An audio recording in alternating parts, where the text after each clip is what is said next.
Welcome back. My name is Candice Sanderson. I'm author of The Reluctant Messenger and The Reluctant Messenger Returns. Today, I am sharing a message from 7 years ago. It was July 2014. Reviewing the past gives us an opportunity for introspection. We see what has changed and what stayed the same. Stay tuned.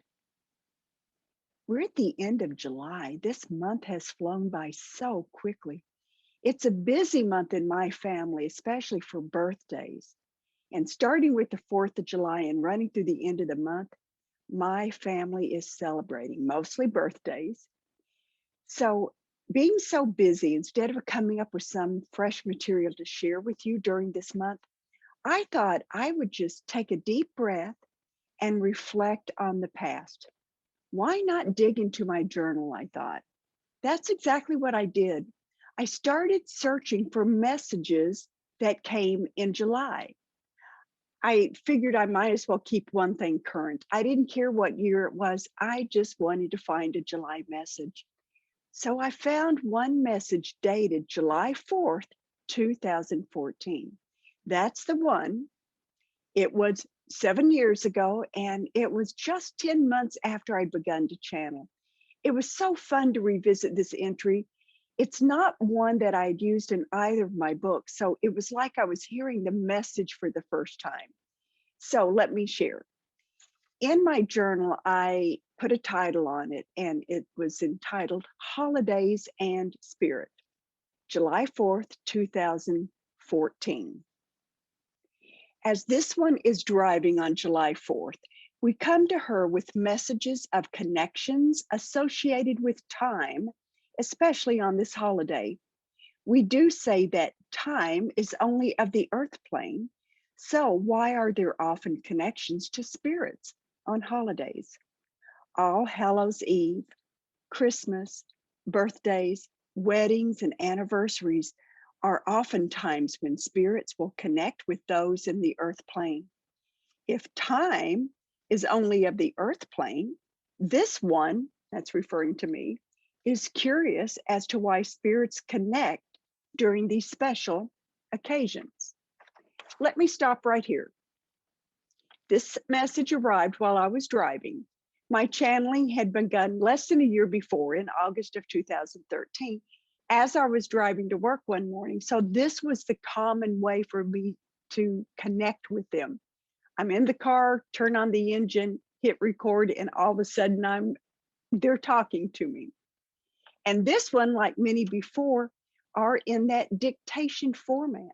They tell me when to start a new paragraph, what punctuation to use. And I like it that they refer to me as this one. Now that phraseology eventually stopped, but not for a long time. As I read this, I noticed that when they use the word time, they put quotation marks around it. That told me that they did not share the same definition of that word as we do. So those quotations clarified that the word held a very different meaning for them than it did for me. Time, let's think about that.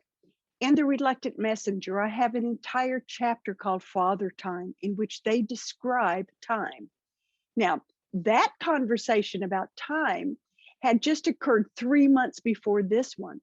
The conversation on time occurred in April of 2014. So for those of you who have not read the book or haven't heard me talk about this, let me just quickly explain that concept. Most of us think of time as something that is sequential. We think of it as something that's logical. It's a straight line from point A to point B. And we mark it as, we see ourselves as like little dots. First, we're at point 1, point 2, point 3, point 4, and we eventually get to grandma's house. Pretty straightforward. No, not so. The messenger showed me that time is much more fluid, much more flexible than that. And as much as my brain really wanted it to be a straight, logical, one way and sequential, it really wasn't. The messenger showed me that time is more like these repeating sine waves, wavy lines. So to mark our point on the trip to grandma's house, it just becomes more complicated and longer when we're in this formation. And on top of that, let's add an expanded awareness. That dot that travels on these lines, that is called the POE, point of existence. That is where you are, where your focus is, where your attention and your awareness is. As we learn to step beyond the confines of our physical body, whether it's through prayer or meditation, we start to expand. And as we expand, we realize things shift. So we have this time wavy sign line. And as we expand, our awareness encompasses much more of the timeline. So that is why some people, like psychics, are able to tap into the future, and why some people are able to tap into not just the past, but a significant past, like past lives. I had already learned about that. They wanted to remind me. They wanted to keep that message fresh on my mind. So I'd love to look back and see how they had to lead me step by step into these new concepts.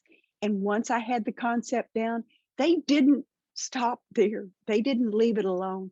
They would come back and refresh my memory. So that's what this was, but I thought that was good. So let's get back to the message. The next paragraph says, everything is energy, including thoughts, words, and emotions.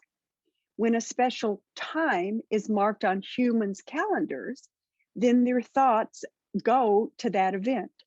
If it is a birthday from a loved one who has already transitioned, their thoughts return to those times when their loved one was with them. Then they say, this is important, it is the thought of the loved one that sends forth the specific energy frequency. This specific energy frequency, and then in parentheses, they say SEF, SEF, becomes a beacon which calls for the specific energy pattern of that spirit. Now, I literally laughed out loud when I first read this, and I saw the acronym SEF, SEF, for specific energy frequency. The messengers love acronyms like the POE, the point of existence, but I had totally forgotten about the SEF. But if you think about it, the specific energy frequency is your signature. It is specific to you, just like a fingerprint is. And since this time, the messengers have told me, they've expanded on this, and they've told me that everything has a specific signature. Not only us, but angels, rocks, plants, everything. So when we think of our loved ones who have passed during a holiday, maybe it's their birthday, maybe it's your wedding anniversary and your spouse has passed, our thoughts become beacons that are directed to that loved one's specific energy field, to their SEF. I knew we became beacons, but I didn't realize we were actually tapping into their specific energy frequency. Now, many years later, I view the world through that filter of energy, because so many messages, such as this one, have demonstrated to me and showed me how logical that it is. And each message I was getting led me inch by inch until I fully understood. Well, I still don't fully understand, but until, I could at least understand more. So this message continues about the SEF and pretty much describing in their words what I just summarized. So I'm, sorry, I gave it away. Everything, humans are no exception, has a specific energy signature or frequency. This energy signature is specific to only that human, tree, parentheses, tree, rock, plant, animal, etc.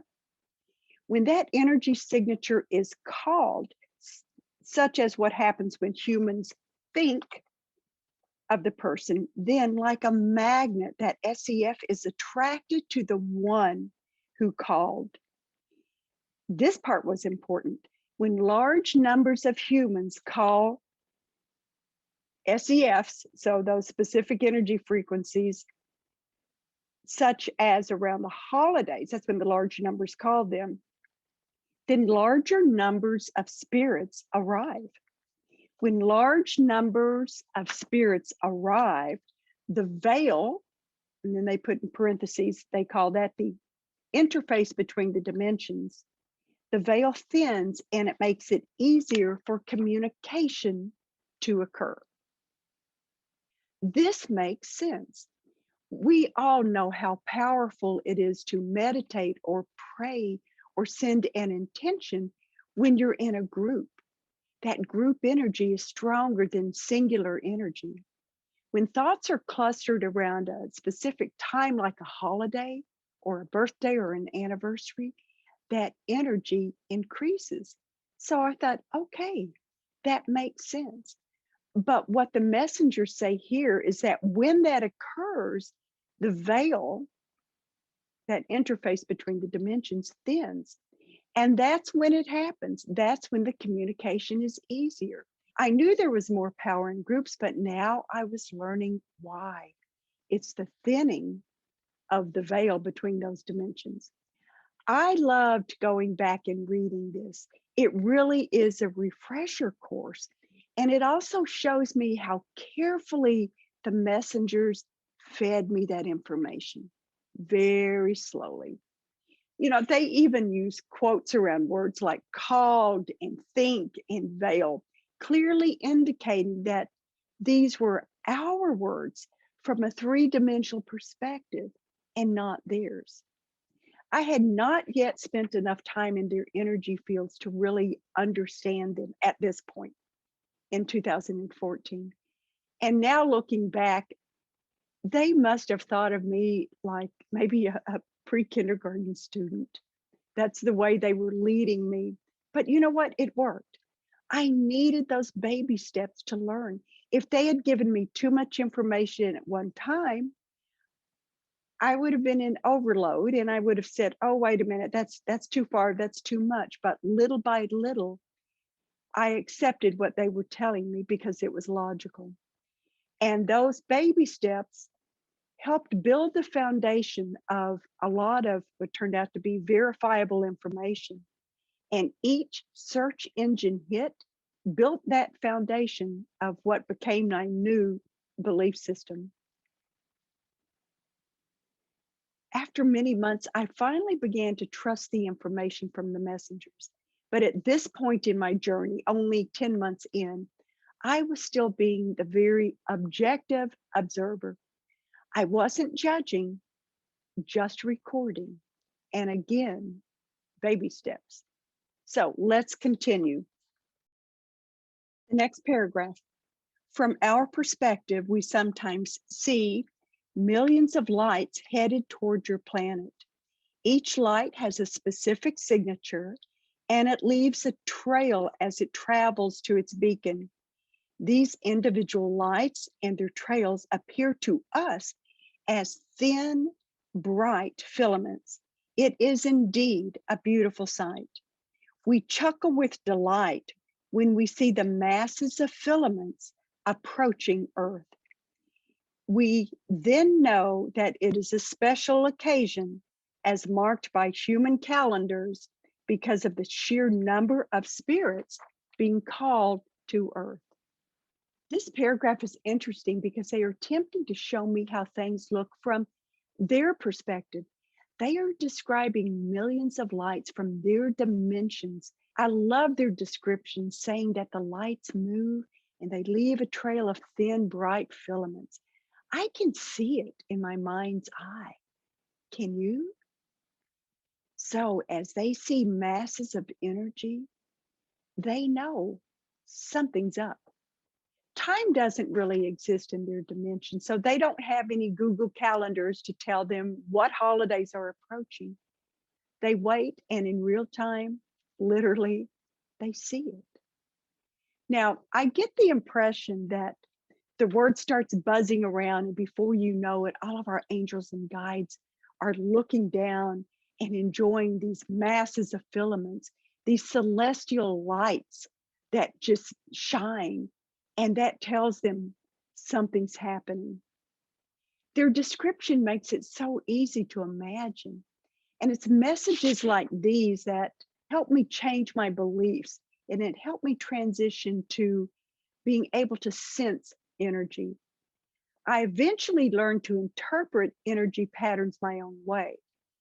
I would use my physical senses as the basis, but from a much more expansive state.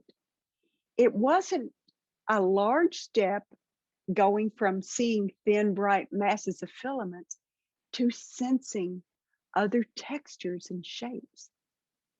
Throughout my experiences, I have seen blankets of energy that would float down across the room. I've seen thin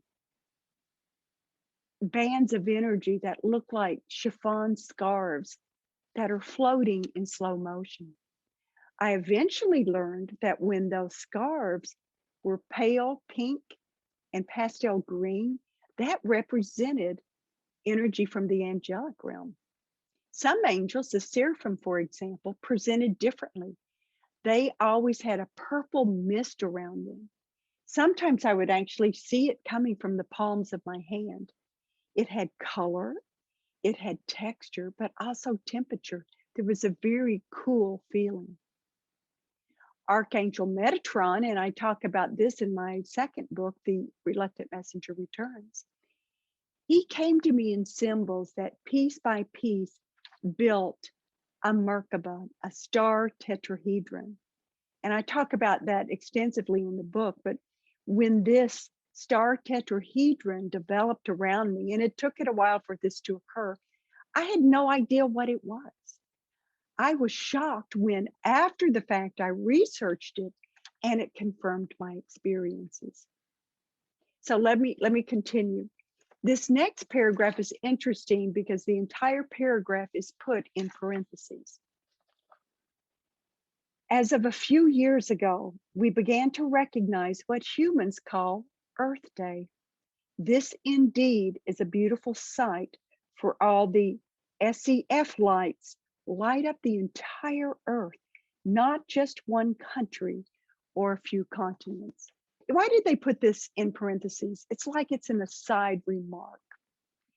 And as I was thinking about it, it's like, I just don't know why they did that. I stopped to think. And then I realized that's exactly what I'm doing now. I'm taking a pause. And as I stopped to think about Earth and Earth Day, I realized what an important topic of discussion that has become. It wasn't so much then in 2014, but it is now. The messengers have shared so many words of wisdom about Mother Earth, Gaia, the spirit of Mother Earth. They have told me for years that she is going through a transition, and that this transition will bring about significant changes on Earth. They said our lives would change. Well, what I didn't realize at the time was they were referring to the pandemic and how it most definitely has changed our day-to-day living. It has given us an opportunity to pause and to reinvent ourselves. It's given us a chance to look at life and make decisions on what we want to change, if we want to change. So hearing this message about them talking about this beautiful sight that they witness when we celebrate Earth Day, it gave me a different perspective, hope. So let me continue. There's only 2 paragraphs left from this July 4th, 2014 message. So today, the day of independence that humans recognize in the USA, we say, celebrate. Let your hearts sing and, quote, bring on the light, as humans collectively, as well as independently, call in their specific energy frequencies. We say it is quite appropriate that many celebrate July 4th and other holidays with fireworks, Fireworks on the earth plane, although on a much smaller scale than what we see in our dimension, calls forth for others to join. It calls forth spirit. Enjoy and celebrate, but be aware that spirit connection has occurred. Use this awareness to honor those who have passed. Share your love for and respect to them, for it is your energy that has called them to your side. They celebrate along with you on this special day of remembrance. I thought this was a beautiful way to end the message on several levels. First of all, it was empowering us. They are telling us to take responsibility for calling these in. As we think of our loved ones during the holidays, our SEF, specific energy frequency, goes directly to them. It's a wake-up call for them, and they immediately come to us. So this is an invitation for us to celebrate. And I loved how they said, let our hearts sing and bring in the light. Comparing the fireworks to, although it's much smaller basis, to what they see was also fascinating. It's like, yeah, I can see that. You know, I think about on the 4th of July, quite often they'll have, well, they have fireworks at Naples Pier. And when I go out on the beach, it's like 4 miles away and I can see it. And it's beautiful. It lights up the sky. When the skies light up, it's a beacon. It's an invitation. It begs for others to join in. It calls forth spirit. They end by telling us to understand how we use our energy to connect with those who have passed. When we think of them, we are connecting to their SEF, their specific energy frequencies. We literally call them to our side. So the next step is up to us. Can we quiet our minds enough to pay attention? Can we hear the whispers of wisdom from them? And as I read this 7-year-old message, I realize that the magic fell within those foundations of energy. The magic is within those vibrations and frequencies that Nikola Tesla talks about. These are the ingredients to the secrets of the universe: energy, vibrations, and frequencies. I hope you enjoyed my trip down memory lane. If you liked the video, I would love for you to give it a thumbs up. Feel free to share, comment, and subscribe. I'm always looking for new subscribers. Remember, my mantra this year is kindness matters. So no matter what, be kind. Being kind will pave the way for better things to come to you and everyone else. So until next time, goodbye.